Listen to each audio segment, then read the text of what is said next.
But who better than me? Welcome back to another episode of the Hardcore Casual with your boy, Base the Kid.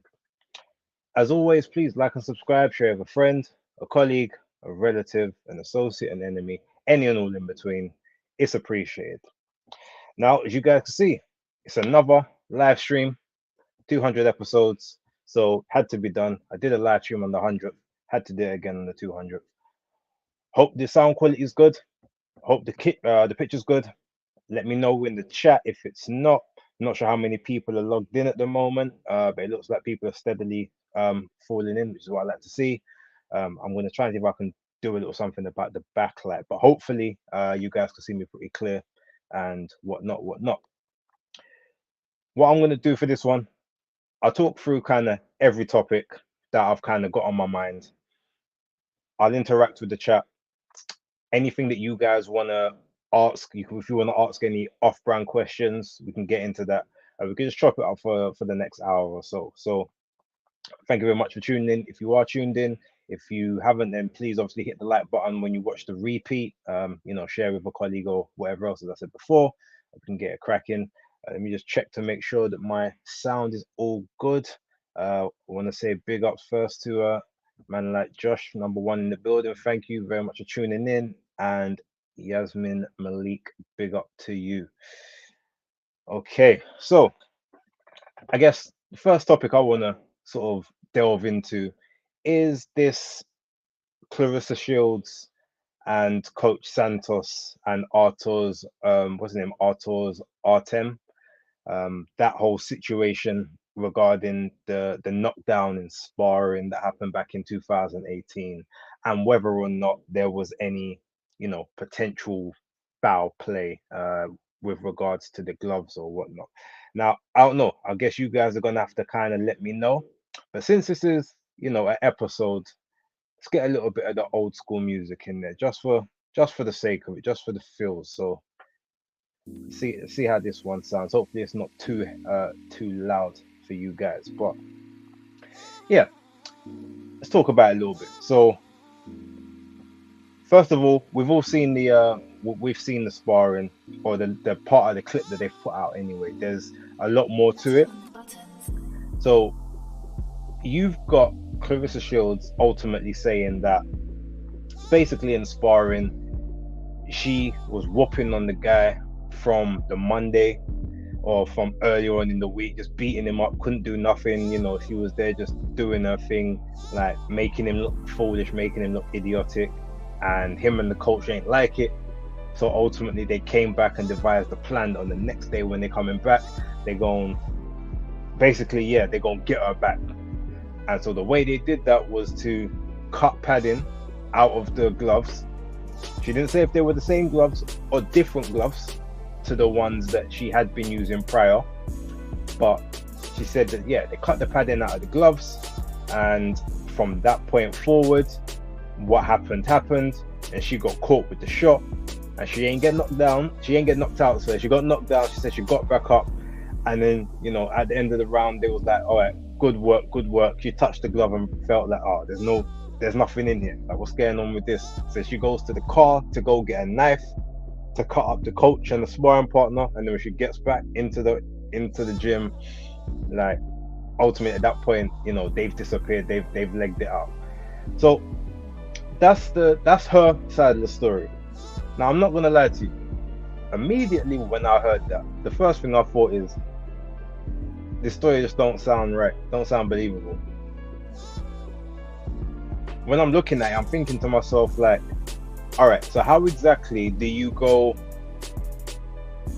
from one day to the other, basically, and then you don't notice that the gloves that are being used are quote unquote different, or there's something different about them? Surely, when you put a pair of gloves on, you can tell, like, say for instance, you were sparring in 22s one day, and then all of a sudden that person goes and puts on someone goes on and puts on some 16s. You're going to notice those gloves are a little smaller. Like, you're ultimately going to see that. So yeah, I'm just there looking and thinking to myself, it don't really make sense. But okay, let's go with that narrative for the moment. and you then decide to go get a knife. But let's park that for the moment. Let's talk at the reasons as to why she didn't then go and make that known. She said she didn't want to give her opponent any knowledge of what went on in camp, or knowledge that she got dropped, just so that, you know, she can't get any advantage from it. Bear in mind, this is the same opponent that dropped her in a fight. That's for that same fight, Hannah Gabriel's. So then, okay, you say that, but then if you didn't want to give her knowledge, then why would you not say after the fight, I even had people in the camp that was against me, like trying to damage me and knock me out with you know, false gloves that shouldn't be used. Like, you know, there was no padding in the gloves. They got a full blown man tried to crack me in my, you know. But I got through all of that and then still ended up winning the fight. Wouldn't that make more sense? But no, you then do an interview about it in big 2023, even though back in 2021 you done another interview saying that you ain't never been hurt in sparring, you ain't never been dropped in sparring. In 2021, these are the words. Like, if I got time, I might even go find that interview and post a link in the description of this video if I've got time. But you've said that, so now all of a sudden for you to backtrack and say, oh well, yeah, I've been dropped one time, but it was like a dude who, you know, and he had to take the padding out the gloves to drop me, and but like I ain't never been hurt in sparring. I spar guys, I'll be beating up guys left, right and center all day, every day. Yeah, I don't know. I mean, when you just be listening to it, all of that just kind of says to you, yeah, there's a lot that ain't really making too much sense here. So then you get to the part where you're now saying, all right, well, if you look at this, ultimately just look, how is it making sense? None of that part really makes sense, but for the argument's sake, let's say that it actually does make sense. Well, again, like, what would the benefit of that being for him to ultimately now just release this video? Chances are this video, here's my thinking of why that video ends up getting released, and I could be totally wrong, but it's a theory. So she's been going on and on about how she's never been dropped, never been stopped, whatever. Someone's probably then come to her and said, yo, like, you know that there's footage of you getting dropped. Like, you can't just be out here talking reckless.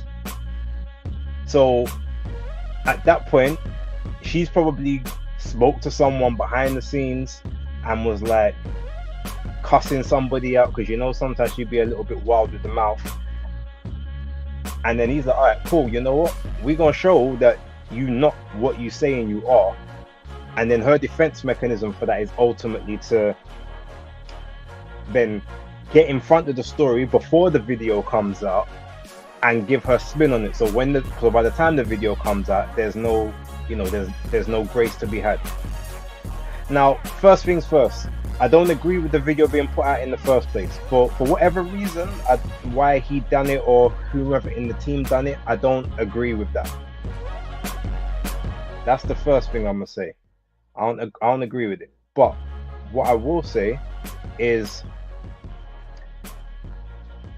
I'm not, if someone is there goading you and talking mess, sometimes these things happen. You just kind of roll with it, you run with it, you say, all right, you know what, it is what it is. Let me just show that she's chatting rubbish as always, as she does, and I'ma just need to expose this. Now, the coach basically has said that he was drafted in to give her some work. That's basically was his job, just to give her some work, give her some rounds.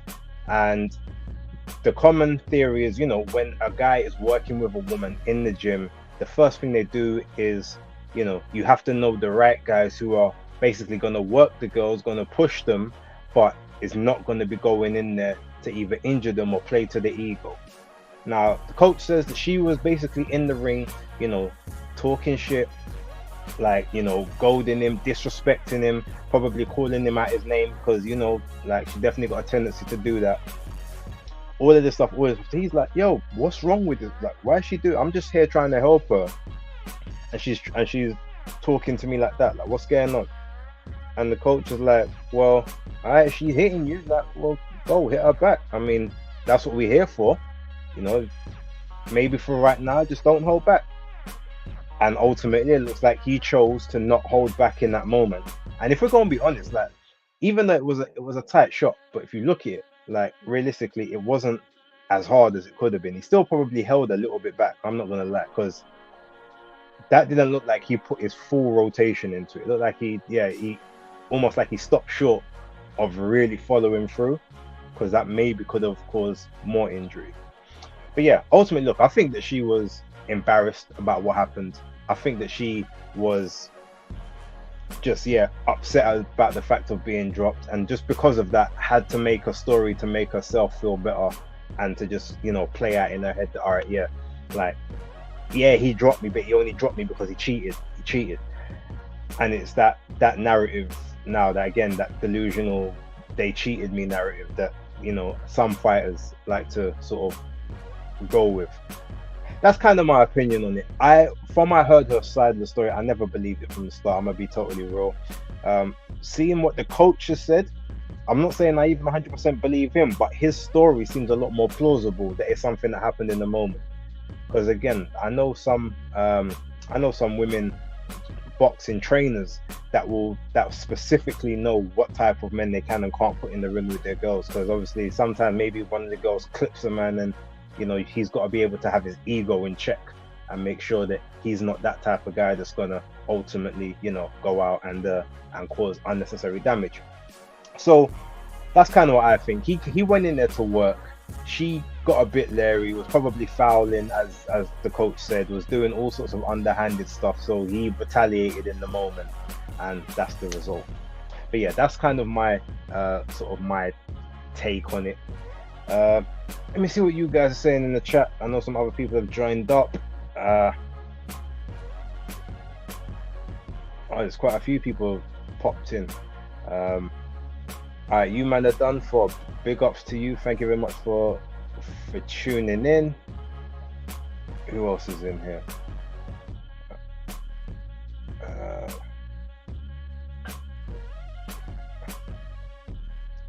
Bigsy Biggs. Oh, bless up to you, man. Thank you for stopping by. Virtuoso. Big ups to you. Um, Alexander the Great. Yo, what's good? What's good, Alex? Thank you very much for joining. Thank you very much for joining. I'm gonna get to some of your comments in a moment. Just go on. Let me just pause this background music real quick. All right. Let's see what the comments have got to say. Uh,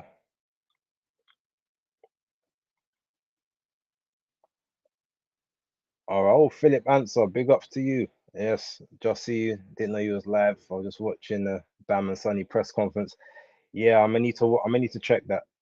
JD. So what's JD saying? Right, Clarissa sounds like Deontay Wilder regarding their claims about sparring opponent having dodgy gloves. I mean, there's a form of delusion there. You man are done for you. She had a knife in the car. That's what she said. She said she went to the car to go get a knife, and she came back, and then they disappeared. So I don't know. Um, Biggsy says nobody wants to admit being dropped in sparring. I've been dropped in sparring before. You got to take those licks sometimes. She sounds sore. I mean, it does sound like, because she keeps saying, I don't care about sparring. It's sparring. It happens. But she's going on about it quite often. And then to say, well, anyone who posts a video or talks about it is going to get sued and blocked. And it's like, so you must care about it then. If you're going to those lengths, yeah, you care. You definitely care. Um, Alex says Clarissa should realize none of the men who sparred her, have ever gone all out.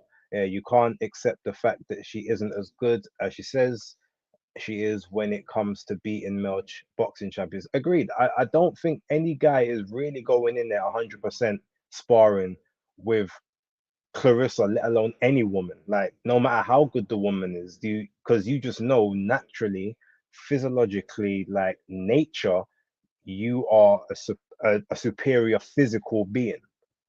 That's just nature. It is what it is. Whether you're, because remember, Clarissa's supposed to be 100 at the time. She was 168 pounder that was coming down. I think, to 160 or something like that. And he's a guy that's competing at 140. So she's probably naturally got more body weight than him. But that is that situation. Uh, but yeah, look, I gotta be real. I kind of just wish her some. I wish her some well-being.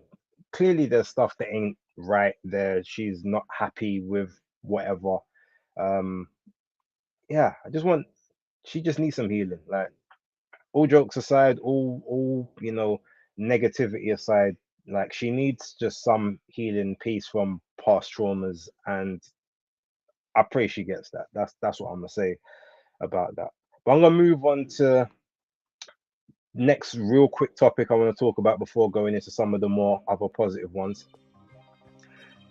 So you've got just announced as of yesterday. So Craig Spider Richards has now joined up officially with Shane McGuigan in the McGuigan's gym.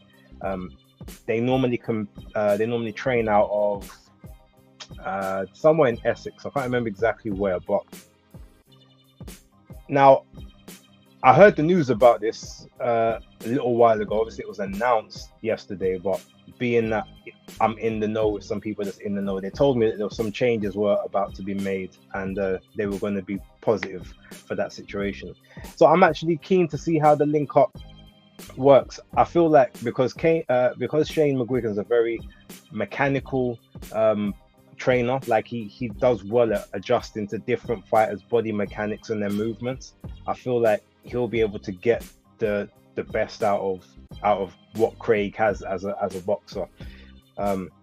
Craig's always had the raw materials there, and a lot of them are kind of well put together. But I always felt like a lot of his all of his skills were he kind of put them together himself, and just sort of had the coach to get him in, sort of to get him in condition, get him prepared, and then he would just basically learn in the sparring. But I feel like Shane is the type of person that can tweak the necessary stuff, make the necessary adjustments, and raise and get maybe an extra sort of 5-10% out of them. Now, whether that's enough to ultimately get to stay at that elite level or that proper world level and win titles is yet to be seen.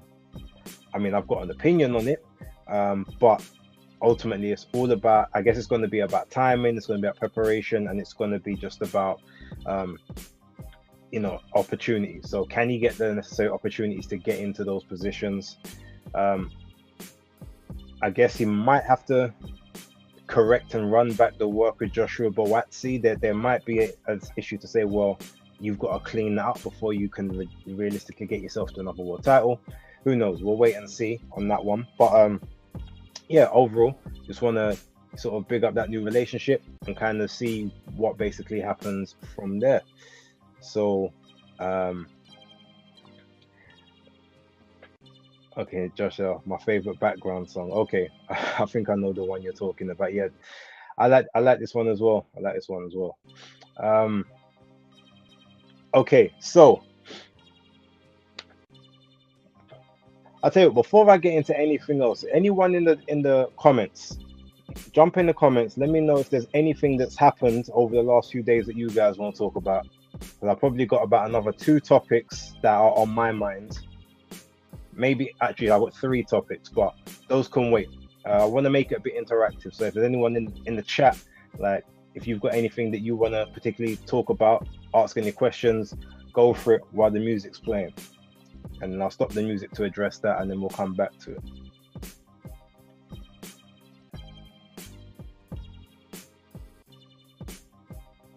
Oh no, I might actually upload the next beat on here and just start freestyling. Go back to my old days. Nah, I'm not sure if I'll be allowed still. Let me not chance it. Okay, so Philip answer, Sunny versus Bam preview. Okay, right. So we'll start with this one, and then Alex, I got your question next, because yeah, we definitely need to speak about that. Okay, so with regards to Sunny and Bam, look, I think this is a great matchup. I think it's a bit of a shame that we're only getting it. They're classing it as number 1 versus number 4. So because of that, Ring Magazine won't put the belt on the line. If Bam was rated as number three, then they would put it on the line because they do have precedence to have number one versus number three, or sometimes number two versus number three if number one is injured. But I guess they feel that one versus four isn't acceptable. So look, with that being said, this is so you've got two styles here. You've got boxer puncher versus pure boxer. Sunny, pure boxer on the back foot, likes to move, employ distance, one, two shots at a time. Occasionally, you might throw a little bit of a combo if he's in a position where his opponent can't actually catch him. So if he pivots off to the side, he's able to land sort of shots in those kind of trajectories, and that's normally his the most you're going to get sort of combinations from him. But in Bam, you've also got, a boxer puncher who's very adept at boxing, but also likes to be on the back foot. He likes his opponents to come to him so that he can walk them into counters. He can spin off them, use their momentum against him, and basically, win his rounds that way. He had that against Quadras and Rongvisai. He didn't have that against the last two opponents, wasn't it? I can't even remember the names off the top of my head right now.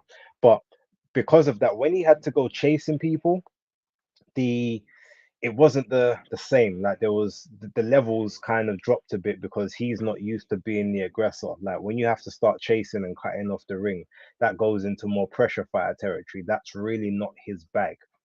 And I think that just because of that, it's a case whereby he doesn't look as effective. Now, ultimately, if both guys tried to play to their strengths in this fight, the fight would be an extremely boring fight because both guys are going to be waiting for the other person to move before they set off. That's ideally their thing. So ultimately, you've got Bam who has to basically initiate and push the pace in order to get a positive outcome because the chances of Sonny doing it, unless Bam is on wobbly legs from maybe a shot in the first couple rounds, Sonny is not gonna, he's not gonna go in for the kill. It's really always gonna be safety first. But I'm just gonna beat you from the outside, box from the outside. Now the interesting thing is gonna be those moments in the fight where Sonny likes to take rounds off. That's where things are going to be interesting because when he likes to take those rounds off and he be like in the corner just tucking up like slipping riding rolling shots, I mean, yeah, no shots are getting through and ultimately there you can be there sort of wearing your opponent down, for lack of a better word, but you're losing rounds. You do that enough times, you're in trouble. Now, if we do have to factor in that the fight is taking place in Phoenix, Arizona. Yes, that's not exactly where Bam's from, but that's still his neck of the water. And in those areas, those territories, they prefer the fighters that are more aggressive come forward. They're close to Texas, close to Mexico. They like those aggressive styles. So if Bam's on the front foot, even if he's not necessarily landing everything, but he's just a more active person, chances are he's going to get those rounds. And I think Sonny even has to know that for consideration. So he may not be able to employ his usual tactics in order to comprehensively win this one. And it could very well be a situation where Sonny wins 7 rounds in most people's eyes, but then the fight gets scored like a majority decision to Bam just for the pressure, or he wins 8 rounds. Like he may, depending on how he wins the rounds, he might have to like win 11 of the rounds just to get 8, kind of thing. So it's interesting. Basis Picks actually is going to be out very early tomorrow.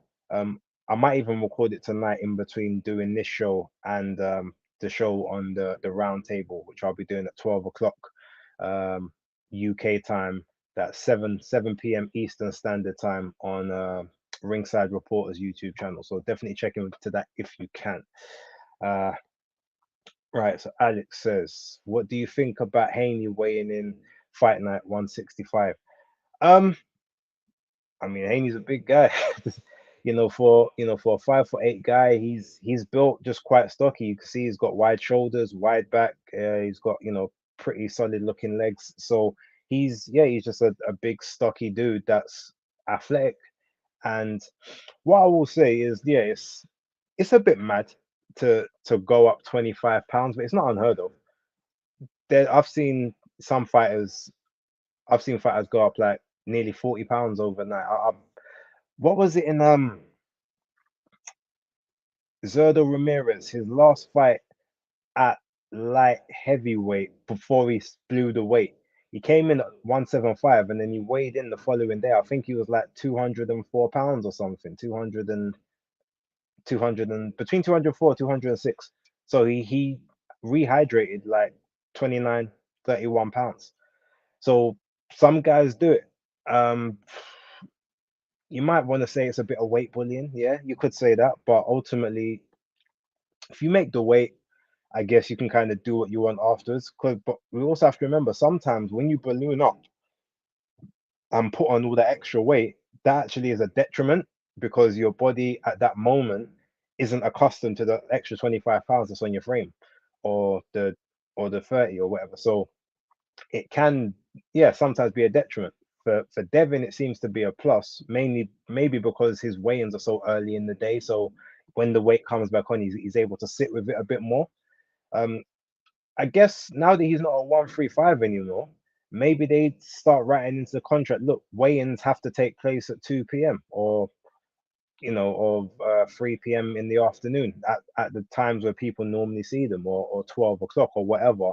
No more like 9 a.m., 10 a.m. weigh-ins. Like they got to take place at 1 or 2.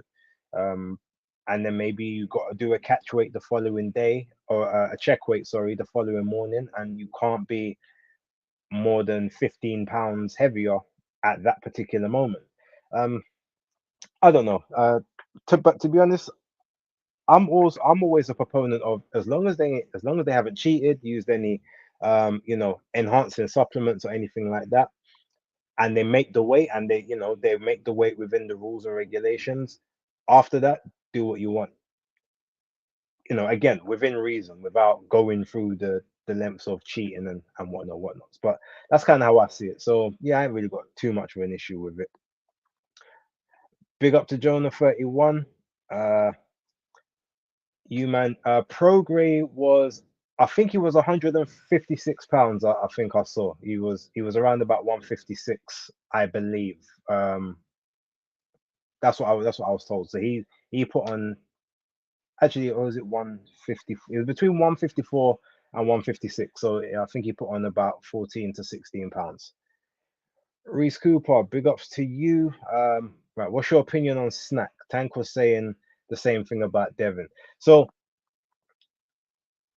I mean, look, ultimately, it hasn't been um, it hasn't been popped by VADA at this point. So my opinion is until such a time as it's proven that it's a performance enhancing supplement, or it's a dangerous or a banned one, the snack program, use it as much as you want, to be honest. Conte's done his time. His people are accredited. They're all VADA tested. So if there was anything in it that VADA weren't happy with, we'd know because it would have been popped by now. That's kind of my thoughts on it. And there's loads of fighters that use the snack program. There's been many fighters that Tank has fought that actually use the snack program. Rolly was on the snack program when he fought Tank, and Tank didn't have any issues with that. So I mean, I don't really take much stock in what Tank Davis says these days, if I'm gonna be totally honest. Jam down 187. Big up salute to you. Thank you for being in the chat. Uh yeah, so Alex is sold you, man. Yeah, we just weighed about 156. That's what I thought. Okay, actually, speaking of Devin, we can get into kind of the next topic for tonight. So let me get another little bit of music in here just to sort of set the scene for this one as well.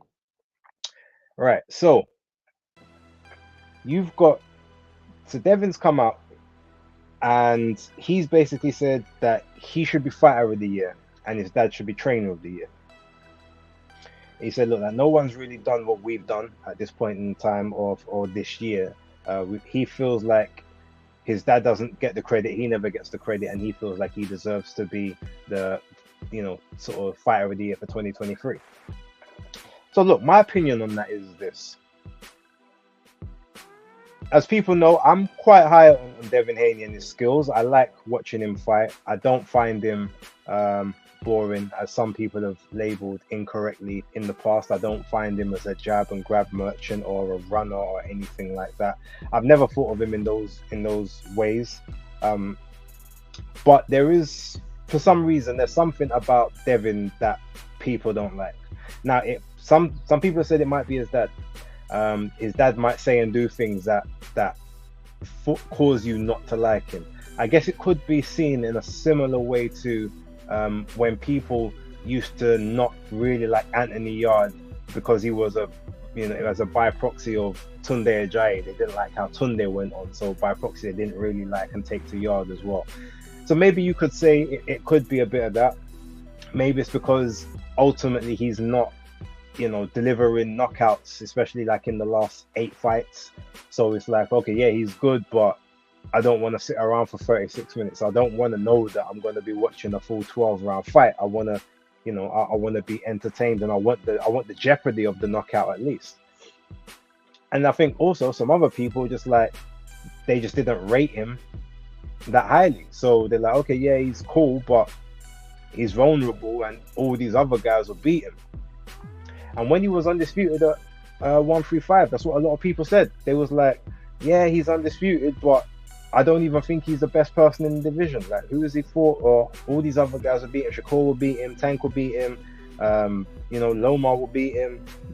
That was what they were saying. Like, anyone he fights could beat him. Now, part of that, I think, is part of his appeal, because if you think so many people can beat him, then it's an interesting fight. It's an interesting matchup, right?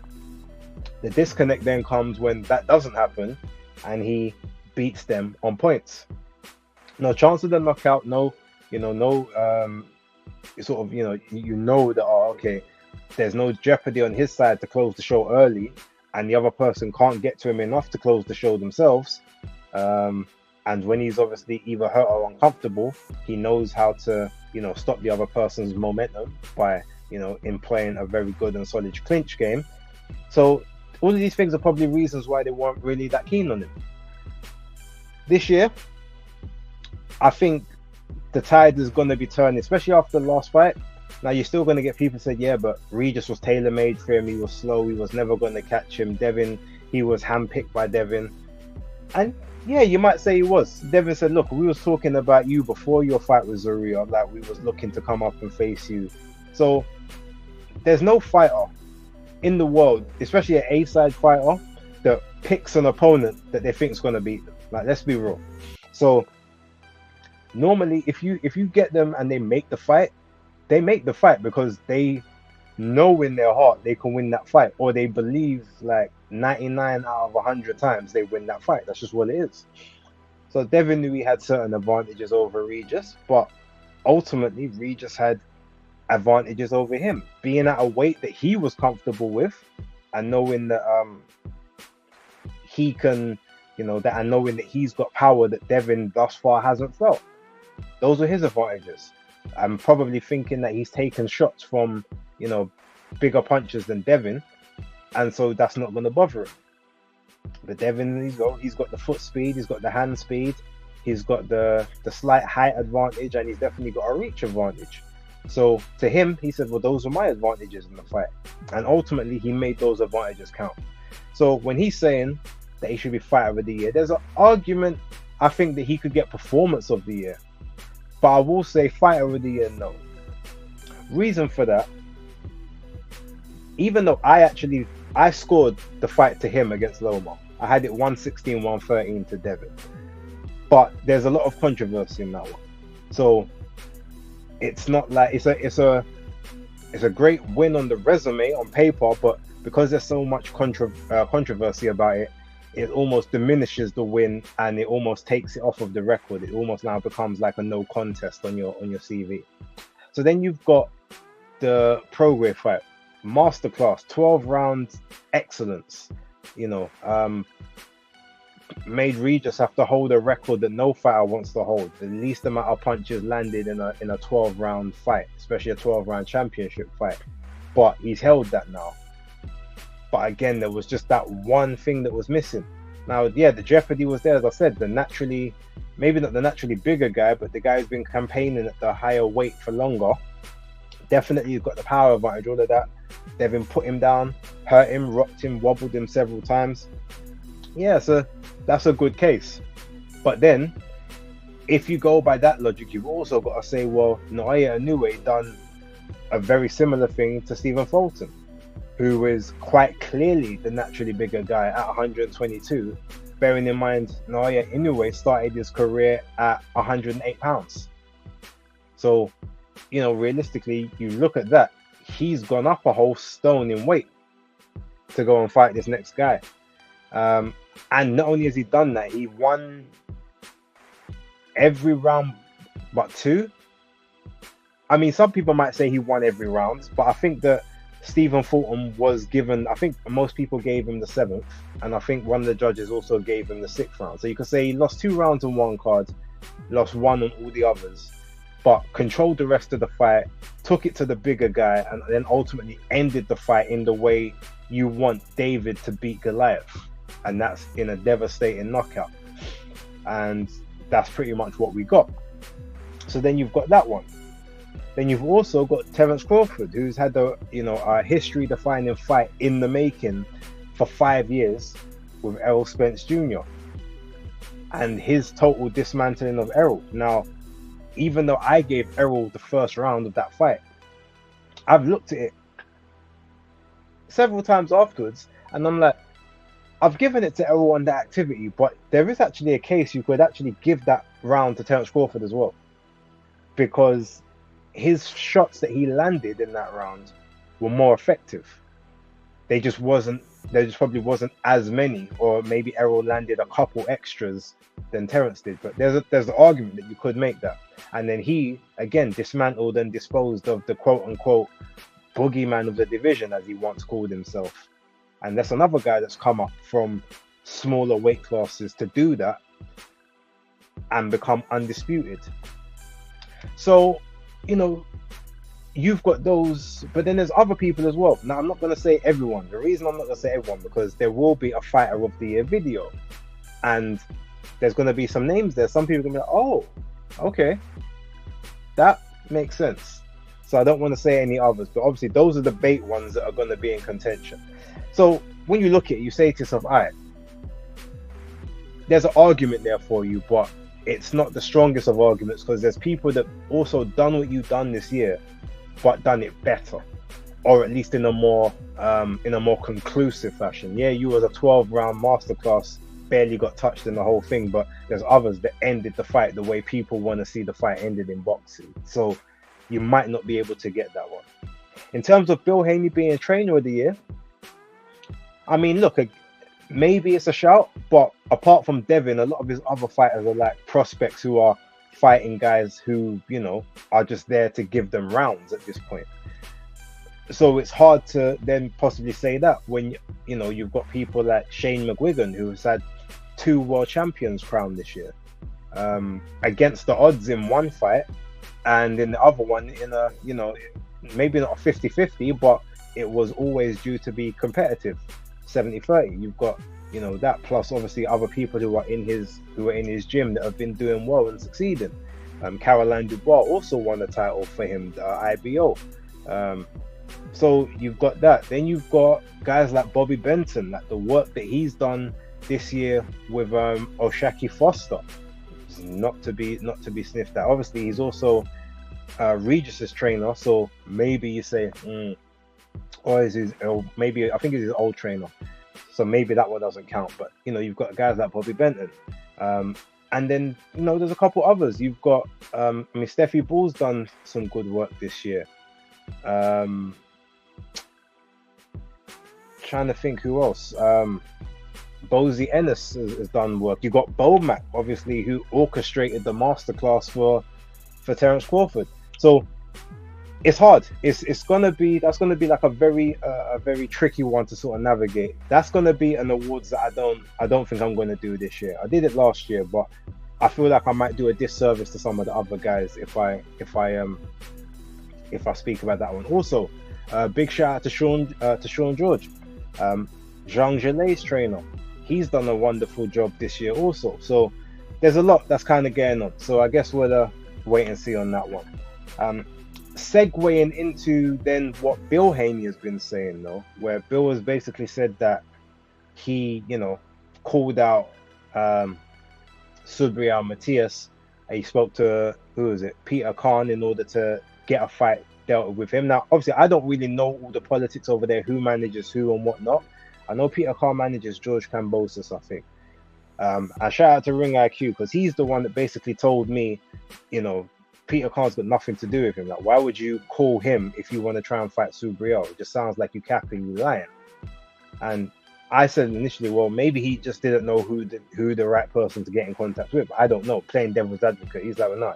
Peter Khan is very well known. If that was his manager, he'd know. So even if you've got him trying to play middleman, it's like, well, why would you do that when you can just get access directly to the person you need to speak to? So yeah, in that sense, I'm gonna have to defer. I can't really give a huge opinion. I've been told that Bill has, he's got history of maybe stretching the truth or trying to misdirect people. So yeah, I'm not really gonna expand too much on that. I don't really know enough about it. But they did go on the Boxing Voice, and ultimately they did then start talking, him and I think Subriel's trainer, or maybe one of his management team. They all got on the Boxing Voice. Apparently they came off of there to start talking about a potential fight. I don't think Devin is fighting Subriel Matias anytime soon. I don't think he would, but if he does, I gotta respect it. And if he actually wins that fight as well, then any asterisks or strikes or question marks against his name have to get taken off at this point, because he's literally the only, him and Shakur, if we're being real, are the only ones that are actually going out and making the fights or trying to demand the fights everyone wants to see. You've got T.O. is playing politics, Ryan's playing politics, Tank, I mean, we all know about Tank, and I'll get into that in a second. Shakur, obviously, he wants to fight these people. Devin has been calling out people from day dot, and no one seems to want to take the challenge, especially from the crop that he grew up with. So, for as bad as a lot of people said he was, I mean, there are not too many that are looking to take it. But that being said, now maybe that he's been on 2 pay-per-views back to back, even though he's a world-class and elite fighter, I'd put him as elite. He's definitely got some elite attributes, but I think one of the best things about watching Devin is he's still very vulnerable. Even though he's good at nullifying people, you still feel like all it's going to take is one shot to really see what he's made of. And I think that's still intriguing for a lot of the fans. So ultimately, I guess I have to wait and see what goes on there. But I'm going to segue that one straight into Tank Davis and Devin Haney getting into it on X earlier on today and yesterday. And one thing Devin said, and I agree with him, is when he said, Tank only ever says my name when I've got a fight scheduled. As soon as I'm free, he goes silent. He don't be saying nothing. He goes, well, look, my fight's over now. Stop talking. If you want to make something happen, let's make it happen now. Yeah. And now you've got Tank writing tweets and deleting them again as he does. And it's just like, okay, what are we playing now? Are you, if you're really about it, then be about it, innit? The same way that Tank's like, he don't want to be elevated to the full WBA champion at 135. Now, okay, if you're going to say that in the terms of, no, I want to fight for it, the same way Shakur just came out on the zone earlier on today, saying he don't want to be elevated for any belts. He wants to fight for each and every belt. Okay, if that's how you want to do it, I respect that. But if you tell them, no, don't elevate me, I don't want that belt, because you know that comes with mandatories and fights and challenges that you don't want to have to face. Look, I think it's about time for people to just understand, like, Tank Davis isn't what he says he is. Yes, he's talented. Yes, he's got knockout power, so he's an attraction. I've always said he's more of a special attraction fighter than an actual, like, elite fighter, because I've always maintained it's very hard to gauge where his level is, because either he's fighting blown up guys from 126 or 130, or he's fighting people that are not known anywhere in the rankings. He ain't fought no big names apart from Ryan, and Ryan is just a name. Ryan was never a legit contender.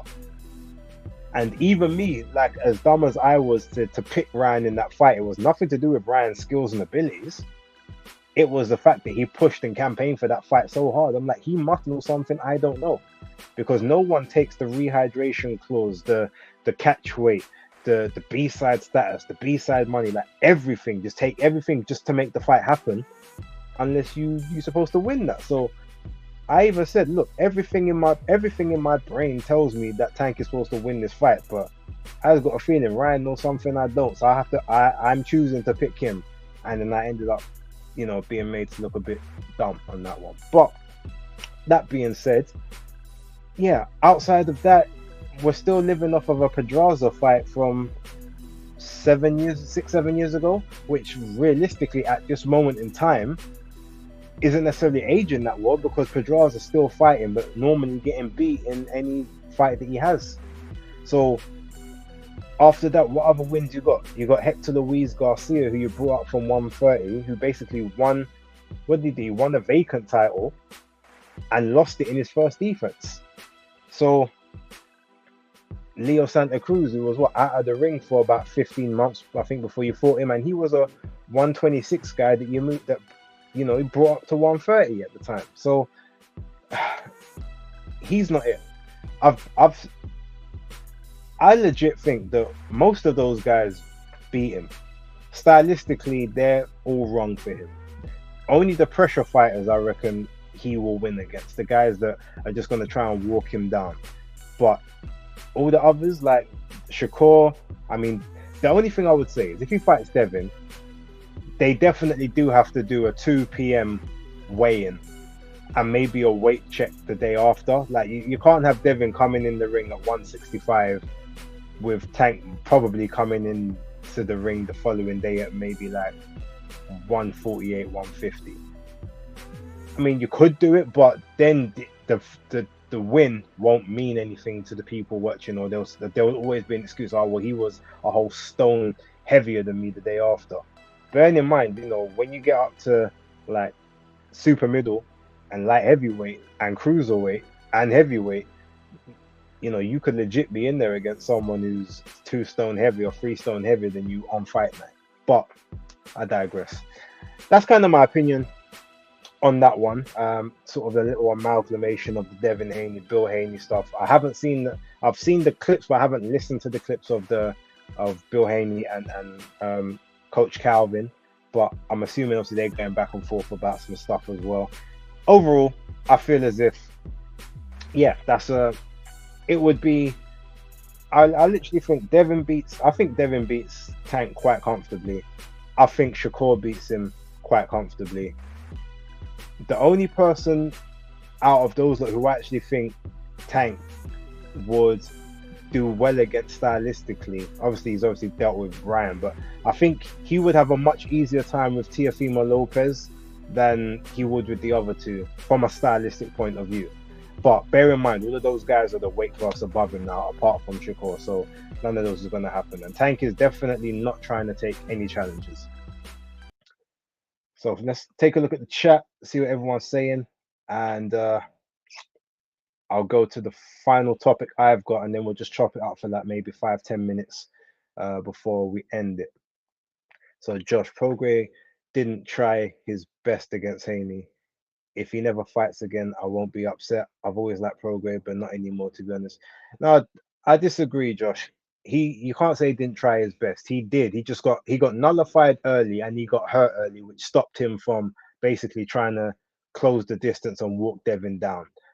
So yeah, I disagree with that. I think Reese Cooper said the same thing. Reese tried, bro. Devin was just levels above. That's true. He definitely didn't phone it in. I can't really have you saying that one. You man are done for, says Tank needs to shush and stay at 135. He clearly is not chasing greatness.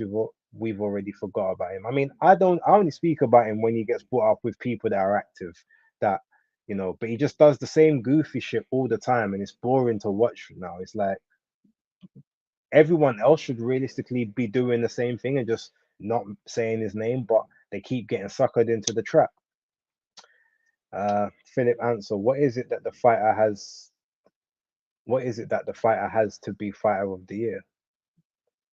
I'm not exactly sure how you meant that, but if what does he have to do to be fighter of the year? I think that's what you mean. Um, for me, one thing is I feel like you either gotta be extremely active, so fight 3 or 4 times. I mean, you can get away with two if they're two high level fights, but to be fighter of the year for me, you've got to fight someone that is either was seen to have to beat you, someone that's supposed to either have beaten you, or someone that is very, very close to your level, or you're both of you is like a 50-50, and then you either beat them dominantly, or you exceed expectation. If you fought more than one time, then ultimately you've exceeded expectations, you've won from the underdog status at least once, and you've been active. That's kind of what I would classify as fighter of the year. um okay, so Josh is talking to Reese there. Josh Haney is levels above Progre, but Regis still didn't try his best. Okay. uh Based on the you always heavily favored Bud over Spence, but let's be honest, Spence before the 2019 car crash would have taken care of himself for a good 6 rounds, then get schooled. Again, I disagree. Um, Partly because stylistically, if you look at it, forget the car crash for a moment, just the way he fights, Terence Crawford had the answer for that. Spence just has only ever fought, I think it was two southpaws prior to that, and he gets his timing wrong against southpaws because he's shooting shots from a different trajectory. Um, he might have been more durable and maybe have not got dropped in the second round, but the schooling probably would have started from the fourth. Maybe he had 3 or 4 rounds of competitiveness, but he would have the end result would have always been the same as far as I'm concerned. But yeah, the car crash and the detached retina and all that stuff, and supposedly really struggling to make 147. All of that just kind of took shine off of the Crawford win. But to me, the Crawford win was always going to be there. Um, man says Bomac is trainer of the year. I mean, yeah, he had the Eubank story as well, the comeback. Um, then obviously had the situation where he had to spend a little time in that jail cell. So I don't know. Let's talk about the AJ Wilder rumors. I mean, that's coming up. That's going to be the last thing we discuss. Um, Ellaby said they just want pay-per-view numbers, not belts. Tank should fight YouTubers. People are tired. Well, here's the thing: if you want pay-per-view numbers, you got to fight either pay-per-view attractions, stars, or you've got to fight people that the crowd and the paying public think you can actually lose against, or fight people with proper titles that generate intrigue. Because you fighting Isaac Cruz for a second time, or Hector Luis Garcia, or Leo Santa Cruz, or Yuriorkis Gamboa, none of those are going to get you the numbers that you think you're entitled to. Even Ronnie Romero, the first time or the second time, those didn't do good pay-per-view numbers either, because they're not people that anyone expected you to have any trouble with. So yeah. um David Benavidez' father should be in contention for trainer of the year. Possibly. I mean, he's got Diego Pacheco and David Benavidez. They've both done some good work, so that's a shout. Um, Bozy Ennis, I have to be in contention. Look, he's been doing an amazing job with Andy Cruz, turning him from an amateur into a pro. We've seen the style evolve in 2 fights, and obviously Bose Jaron is also not. I won't say he's been active, but he's been more active this year.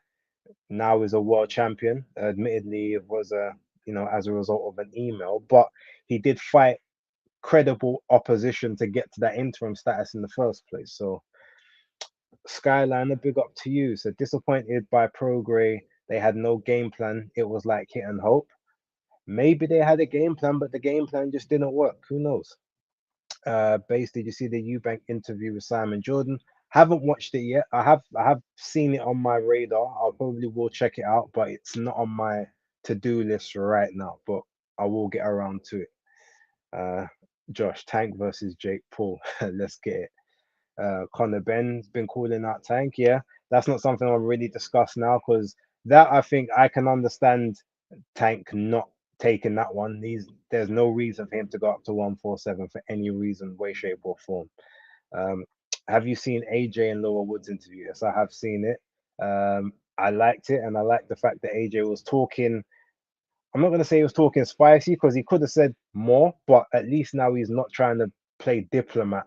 He's just giving, answers are honest, and he's giving a little bit of the shit talk back for everything that he's had to hold over the last couple of years.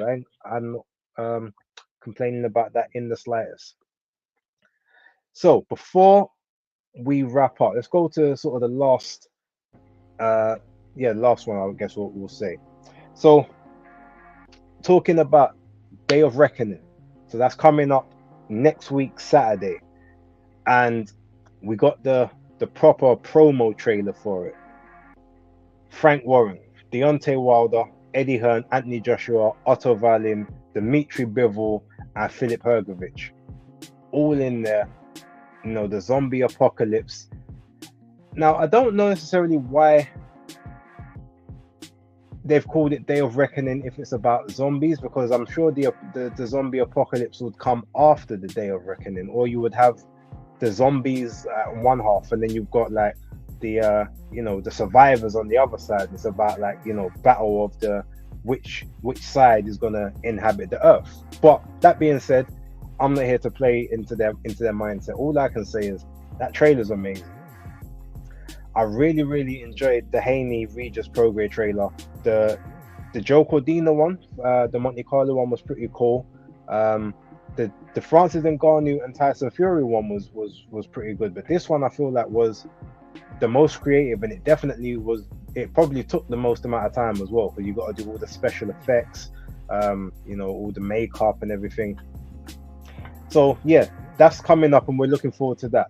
So as Josh had alluded to in the chat, Mike Coppinger has basically come out and said that what he's saying is the negotiations, and it's been agreed that Joshua and Wilder will fight each other on the 9th of March, which is the end of Riyadh season, or the day before Ramadan starts next year, should they both come through their fights against Otto Wallin and Joseph Parker. Now, I'm gonna be real. I feel like, in terms of a timeline for this Day of Heavyweight, unless both of their fights end in sort of the first 3 or 4 rounds, it's a bit of a short timeline, because they would normally want at least like 14-15 weeks between fights. At that point, you're looking at 11 weeks, give or take. So it's like you maybe have a week off, a week and a half, maximum 2, back into training for like 7, tapering down for 1, plus the media commitments. I mean, look, it's possible. I'm not saying they shouldn't do it, but it just seems a bit early. So I don't know if I would agree or put too much stock in that one taking place. But that being said, if it does happen, shout out to what's his name? Darshan. Shout out to Darshan from Everything Boxing, who has basically, come out and said, look, Anthony Joshua, if he was to fight on the 9th of March next year, that's 4 fights in 11 months. That's basically what Canelo done in his undisputed run year, from Callum Smith all the way up to Caleb Plant. You can't fault it. You can't fault the activity. And if you've got Deontay Wilder in that 11 months, you then can't be, moaning about the fact you've got Jermaine Franklin, who was a good fighter, a good test.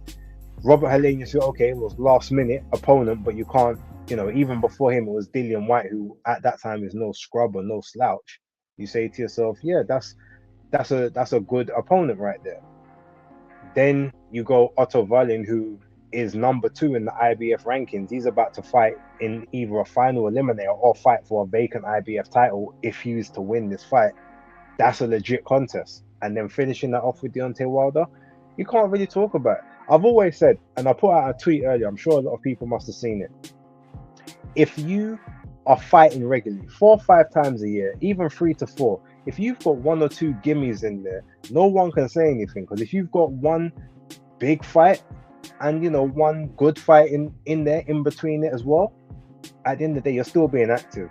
Like, you're still giving people entertainment and value. So, and you're keeping your name in people's minds to constantly be talking about. People are less likely to criticize you if you are, if you're active and fighting. Even if you're fighting lower level opponents, but you're active, they're not going to say much. It's when you're only fighting once a year, maybe twice at a push, but both of them are lackluster or not the opponents that people want. That's where you kind of get to, that level where people are now starting to just get bored of you, or like, oh, you're not stepping up, you're not taking the challenges we want you to take. So, I mean, look, if that fight happens on the 9th of March, I'm definitely going to be praising it. And more than anything, I'll be praising Anthony Joshua for taking it, because again, we're talking about someone that at that moment would have had 4 fights in 11 months as a heavyweight. And yeah, what he's clearly hasn't allowed his body to necessarily like rest up or seize up throughout time. He's just been staying active, just staying staying in profile. The only thing I would then say is the trainer thing has to get nailed down. Whether it's we all heard, he said the reason why he's with Ben Davison for this one, he's based in America, but for this one it worked with Ben because he was just working with him while he was over here. Can't go back to the US because the time difference, and then to come back to a different time zone, you only get about 3 to 4 weeks of decent training. He's wanted to stay in a time zone that was closer to the one that he was going to be working in because he had less time. That's cool. Now, if he goes straight back to America after that fight or after Christmas and then is working out there for like 8 or 9 weeks, then we know, okay, this was literally just a one-off because of a quick turnaround. But if he stays with Ben, as long as he stays with him full time, cool. But we can't have him 2 fights with Derek, then 2 fights with Ben, and then he's off to find the next person, and then the next one. Like, that's where it starts getting a bit crazy, and that's when like everyone who's already looking at him sideways will probably give up all hope that he actually does know what he's doing and what his trajectory is like for the rest of the time moving forward. That's kind of how I see it. But yeah, I'm definitely interested in that fight. And if it does come off there, like I said, I give him a lot of respect. In terms of the Deontay Wilder side, I mean, I won't have to give him as much because he hasn't been as active at all. It's not really like him to have like 11 weeks between fights these days. But if he does, okay, cool, I'll accept that he's doing the same thing. But there wouldn't have been the miles on the clock or the wear and tear from the different training camps throughout the year. So, that's kind of how I see that. But look, we're gonna go into the last couple chats, and then I'm gonna let everyone head off for the night. Let's take a look.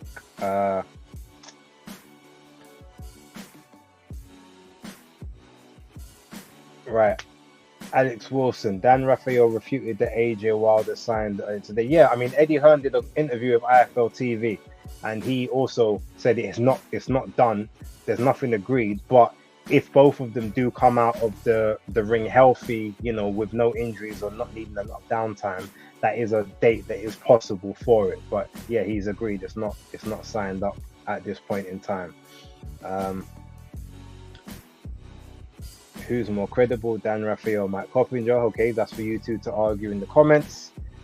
Fight Fan TV Live with the big £20 super chat. Thank you very much. I'm at work on a job, but keep up the great work, base. Bam, dub for my boys. Highly appreciated. Thank you very much for that one. It will be put to good use. Miller is a BBL away from looking like an Instagram model. The steroid breast tissue is looking mad.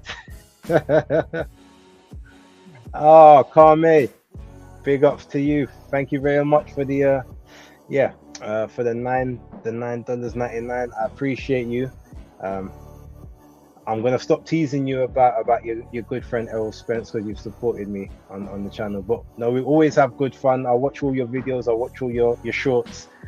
You need to start posting more. I know you're busy, but post more because I like it. I like your shorts, and I like the music you have at the end of your the music that you normally have at the end of your videos as well on your like and subscribe screen. So big ups to you. And when I do find myself fighting Texas, I'm gonna have to look you up. You're gonna have to take me to a fight, or if there are any going on at the time. Actually, no, before we go, last one, let me talk about real quick. So, Chantel Cameron. Let's talk about Chantel Cameron and her current incessant complaining of, you know, the Katie Taylor rematch, the first fight. Eddie Hearn supposedly jumping for joy when Katie won, but not remembering that he trains her as well. The referee was against her. All of this stuff. Look, what I'm gonna say is a lot of what she says, some of it is weird because she had a lot of issues from the first fight, right? The first fight that she won. So when you're talking about, oh, I've got to go to Ireland and rare, rare, rare, but you won in Ireland, like you beat the girl on the home soil, and it wasn't um what was it? It was a majority decision, but it wasn't like she even got you on one of the scorecards. Like you clearly won the fight. So then you go back with a bit more privileges and stuff than you had the first time, but then you want to start moaning about a referee that no one's ever heard of. I know that ref. How is it that you're a boxer and you don't know him, but I've seen him in numerous bouts before. So where have you not seen him? Why have you not seen him?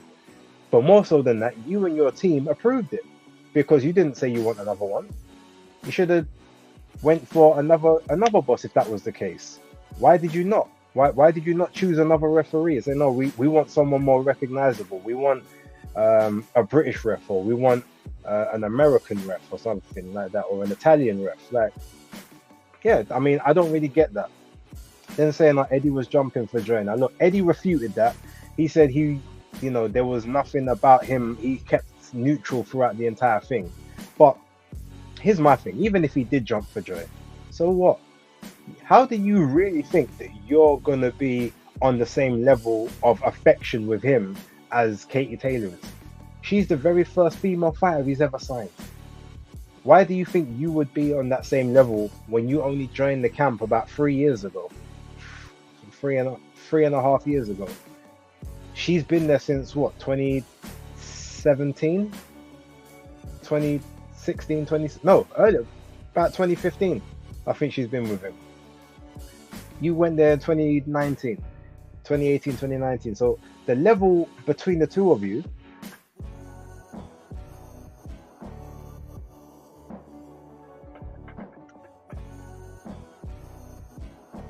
yeah, sorry about that. Yeah, the level between the two of you, and in terms of the loyalty and the respect and even the money generated, it's not the same.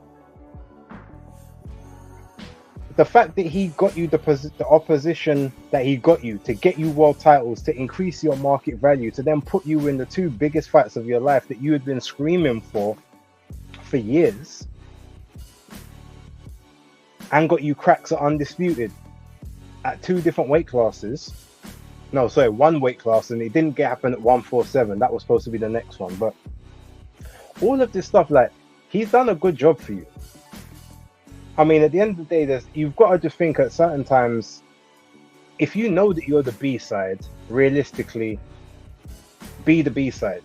If Joe Joyce didn't really say a huge amount when Frank Warren was quite clearly pro Daniel Dubois in the build-up.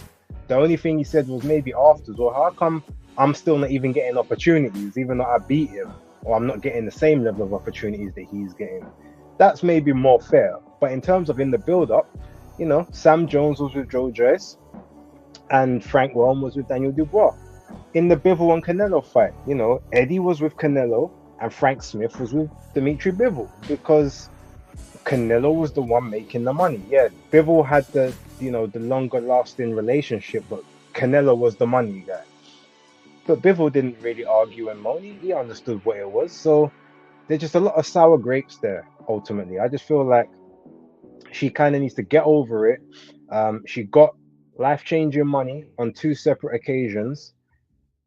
And it's just time that, you just accept it, that, look, at the end of the day, I didn't win this one. Go back in, number three, rewrite history. Let's see what happens. See if you can get your loss back. Except again, it's gonna be an island again, because it's not gonna do the numbers in the UK that it's gonna do over there, especially if they go to put it in that stadium or even just a bigger venue than the Free Arena. If it's not at Croke Park, then there's more of a reason to say, look, put it in the UK at a different venue, like maybe at OVO, um, or or probably OVO. That's probably the closest one to Northampton that is of any decent relevance.